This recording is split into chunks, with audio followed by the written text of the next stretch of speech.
Hey there, this is day 28. Hard work means nothing. Hard work is the easy part, and I'm going to tell you how to make your so-called hard work count, because there's so many footballers out there all across the world that they're really sabotaging their own hard work, and that means they are causing their hard work to count for nothing. That means they're wasting their time, they're wasting their career, they're wasting their hard work, their effort, their resources, and their money, and ultimately they're causing their career to go down the drain. This is day 28 of Football Entangled 30 for 30. Welcome. I want to tell you about the biggest mystery in the football world. And this is a mystery people don't actually realize is there. To me, it's honestly hilarious that people don't realize how crazy this is. And what it is that we have 16-year-old, 17-year-old, 18-year-old footballers who weigh 150 pounds, 5'5". For everyone else not in the US, it means they're short and don't weigh very much. It means they're skinny. These guys are becoming starters in major clubs in Europe at the highest level. They're being regarded as major talents. They're taking spots and game time away from veterans who've been in the gym for 10 plus years. Now, based on all of our modern science, that should be impossible. Because if you're in the gym, you should, by definition and by science, you should be stronger, faster, more powerful, more explosive, and be bigger than all these young kids coming out of nowhere. So how are they on the field playing? And how are their veterans being benched, veterans being cut, veterans not having their contracts renewed, and veterans being told goodbye? And why are veterans injured and the young guys are not injured? And then here's a bigger mystery, if you didn't catch it. These young guys that are so talented, that are worth so much money, start to get injured the more time they spend inside these big clubs, because it's more gym work and more focus and more emphasis on them supposedly conforming to what the club says they need to do for their sports performance and for their recovery and all these things that the veterans who they just cut have been doing for 10 plus years. So like, you got to that level doing something else and then you change it and you get hurt and then you wonder why. So what I just told you is something to get in your head. Okay, maybe things aren't as they seem. Maybe things aren't exactly as I understand. Maybe there's more to it. Maybe there's more going on that I don't realize. And of course, anyone that tells you they know everything knows nothing, because no one's perfect. No one knows the secret.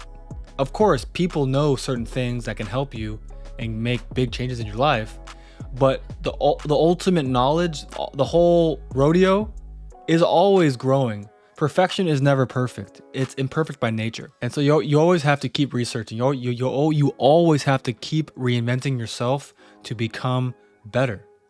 And if you ever think that, okay, now I'm good enough, that's when you get benched and someone else comes in and takes your spot.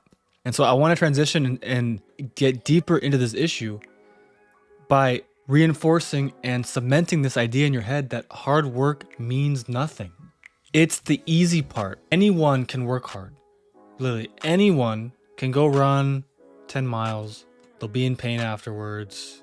That's great. Anyone can do that.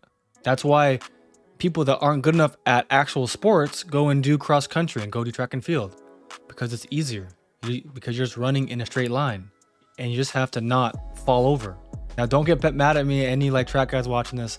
Obviously, if you're at the highest level in the Olympics on track, you're a great athlete. But there is more coordination that's demanded in actual sports, where you have opponents and you have contact and you have skill coordination that is required to win, rather than just pure output. So what is actually hard? If hard work isn't hard, then what's actually hard? Being a winner is hard. Being a leader is hard. Doing the right things at the right time in the right way is hard. Precision, precise strength, precise power, precise explosiveness, precise coordination. Those things are hard because they take intellect, they take skill, they take something that not everyone can do. Now I'm going to tell you a few metaphors that will get this idea even clearer into your head and into your mind.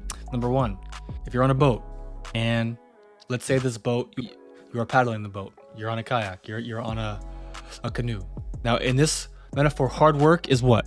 It's how hard you're paddling, how much you paddle. And that's great. Become a great paddler. You should be a great paddler. That's the bare minimum. If your occupation is on a boat, if you're a rower, you should be good at rowing a boat, of course. But let me tell you something. What happens if that boat is facing the wrong direction? Does your paddling harder change the direction? No, it doesn't. In fact, it just makes you look even worse because you're paddling harder in the wrong direction. And so what that means is that your hard work applied incorrectly doesn't help you. In fact, it hurts you. Furthermore, a plane, if the nose of a plane is tilted even 1 degree off course, it will land thousands of miles away from its destination. No matter how beautiful the plane is, no matter how strong the engines are, no matter how lightweight the hull is, all of these things that people focus on, all the shiny objects, that's great. But if you don't get to your destination, it's literally meaningless. Lastly, and this metaphor should be crystal clear for you guys. In football, we have a goal in front of us and we have the ball. That ball has to go into the goal to score a goal. Now, does it matter how hard you hit the ball if it goes in? No, of course not. It doesn't matter how powerful you can strike a ball. It doesn't matter how much strength you have to hit the ball. If you miss the goal, you missed the goal. You missed the target. You missed the frame. And so what can you learn from this is that your hard work has to be strategic, has to be applied correctly, or else it's meaningless. And that's why I say hard work means nothing, because if you don't apply it correctly, it means nothing. Anyone can kick a ball. Only Ronaldo and Messi can do it the way they do it at the highest level against live opponents at the speed and power and precision that they do it. And so I want you in the comments to leave me your thoughts on what you took away from this video, and we'll see if you actually understood. This is day 28. We only have 3 more videos coming. I'm looking forward, or excuse me, we only have 2 more videos until the 30 for 30 is finished. And we have blown apart 30 myths in the football world. And you have given yourself 30 lessons to transform into a better footballer. And of course, you can dive into all of this inside the Entangled Tribe, the world's only performance academy for football development, football excellence, and the art of domination on the football pitch. I'll see you guys very soon. Adios.